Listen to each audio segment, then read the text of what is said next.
Alleged Buhari Double and the Spirit of Public Inquiry by Jideofor Adibe. This week's reflection is on a trending story that began when Buhari returned from his 104 days of medical treatment in the UK in 2017. Many were surprised that on his return, Buhari, who was a subject of several extremely negative rumors during his medical sojourn in the United Kingdom, came back looking younger and more boisterous. So not unsurprisingly, his return triggered several conspiracy theories. Is this really the sick Buhari that we were told was brain dead, or are we being fooled? Some of the theories to explain the new, younger and more boisterous Buhari included that he was being propped up daily with heavy dosage of steroids, and that the new Buhari is actually a man called Jubrin from Sudan, not the Buhari who was elected president in 2015.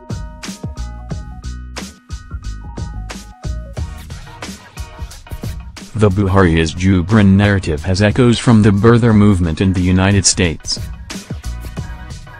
During Obama's campaign for the U.S. presidency in 2008, and even throughout his presidency, there were several efforts to delegitimize his candidacy and presidency respectively by groups who falsely claimed that he was not a natural-born American as demanded by Article 2 of the country's constitution, and therefore was not qualified to run for the presidency of the country in the first place. The conspiracy theories promoted by the birther movement ranged from allegations that Obama's published birth certificate was a forgery to suggestions that his actual birthplace was not Hawaii but Kenya. Other allegations included that Obama became a citizen of Indonesia as a child, and therefore lost his U.S. citizenship in the process, and that he was born a dual citizen, British and American, and hence not a natural-born as defined by Article 2 of the U.S. Constitution. Some of the birthers even went to court to get a ruling that would declare Obama ineligible for the office he was seeking, and eventually held for 8 years, or wanted the courts to grant them access to certain records which they argued would help them to prove their case against Obama. All their efforts failed.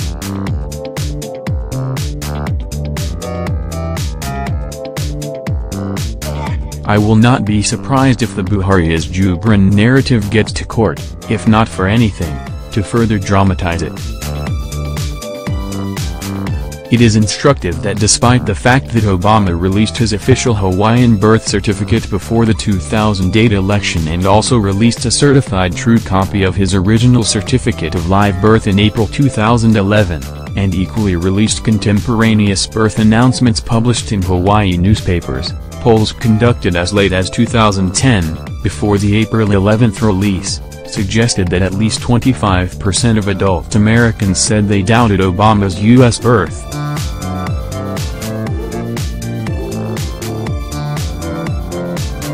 Michelle Obama, in her recently released biography, Becoming, was quoted as saying that she would never forgive President Trump for being one of the brains behind the birther movement. That will tell us how much such a campaign got to them and how much it impacted on the Obama presidency. Are people simply stupid or gullible to believe stories such as the Buhari is Jubrin narrative? Not really. While for many it is just a satire, something that adds color and suspense to the whole political process, there are quite some who actually believe in the story, or at least not sure what to believe anymore, because history is littered with stories of grand deceptions, including unimaginable political decoys. Consider the following. In the UK in the 1950s, one Dr. Karl Kuansuo was peddling a manuscript called Third Eye. Just before the manuscript was published by Secker and Warburg in 1956, its author changed his name to Tuesday Rampant. In the book, which turned out to be an instant bestseller globally, the author claimed to have been a lama, a teacher of the Dharma in Tibetan Buddhism, in Tibet, and narrated a purported experience of growing up in a monastery there from the age of 7. Dr. Rampet also claimed that during that period a small hole was drilled into his forehead, which aroused his third, or inner, eye, giving him very strong powers of clairvoyance. The spirit of critical inquiry forced Heinrich Harrer, an Austrian mountaineer and Egyptologist, to hire a private detective, Clifford Burgess, to investigate Dr. Rampet and his claims. The detective was able to unmask Dr. Rampet as Cyril Henry Hoskin, an Englishman who was born in Devon, and whose father was a plumber. It was also found that contrary to claims in the book, Mr. Hoskin had never been to Tibet and spoke no Tibetan. Caught red-handed, Dr. Rampet did not deny that he had been born as Cyril Hoskin but claimed that his body was now occupied by the spirit of Lobsang Rampet.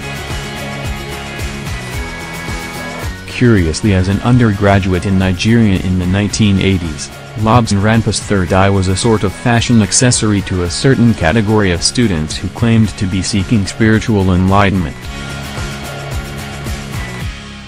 And this was some 30 years after Lobsang Rampet had been unmasked as a fraud in Europe. Political decoy, also known as doppelganger, are also not uncommon forms of deception. For instance, Joe R. Reed, an undersecretary for the U.S. Army from 1993 to 1997, was reported to have claimed that a number of figures around the world, including Manuel Noriega of Panama, Fidel Castro and George W. Bush, have or have had decoys. Of Noriega's alleged 4 decoys, Reeds reportedly said, "They were good.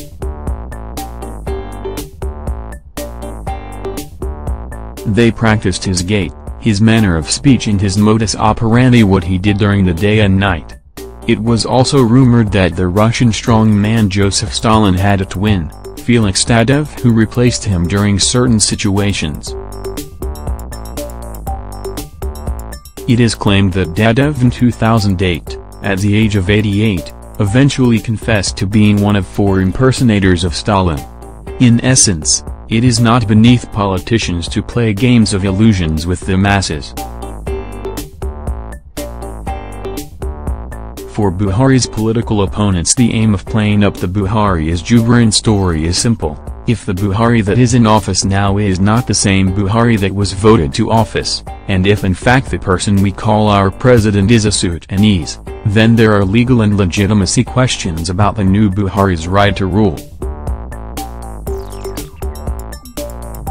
Even if they do not succeed in removing him from office on the basis of such a narrative, as they are most unlikely to be able to do, it is part of delegitimating his candidacy for the 2019 election.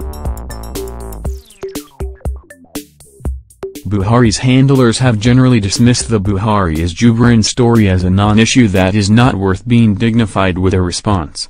I feel such a strategy is wrong.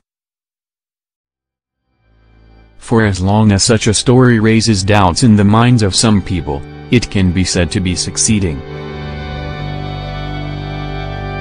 As pointed above, in the U.S., despite the papers presented by Obama to rebut the conspiracy theories from the birther movement, polls showed in 2010 that as many as 25% of adult Americans believed in one or more versions of the conspiracy theories. You will then imagine how many people would have believed such if Obama had simply ignored the birther movement and their weird theories. I believe it is not enough for Buhari's handlers in particular and the APC in general to dismiss the Buhari is Jubrin story with a wave of the hand. I feel they ought to have rebutted it strongly. Though rebuttals will never be able to convince everyone, it would have stemmed the spread such that the story would not have gained as much traction as it has done today. I believe the APC made similar mistakes in the run-up to the 2015 election when several negative stories about Buhari were circulating and gaining ground, and rather than strongly rebut such stories with counter-narratives, the party resorted to grandstanding and threats only to turn round to accuse people of being Buhari haters when such negative stories had been allowed to gain ground and acquire the toga of truth. There is a reason politics is called war without bloodshed or the art of the possible. Only those who can take the heat dare get into the political kitchen. You don't stand akimbo and believe your candidate will be spared from political missiles because of his assumed integrity. Campaign strategy 101 is that you never allow your opponent's negative definition of you to stick. Politicians will normally deliberately put up fake news or alternative facts or lie with statistics just to put their opponents in the defense and gain momentary political mileage. It is all allowed in politics. And if you cannot effectively and convincingly rebut any of such charges, it becomes part of the truths held against your candidate. _.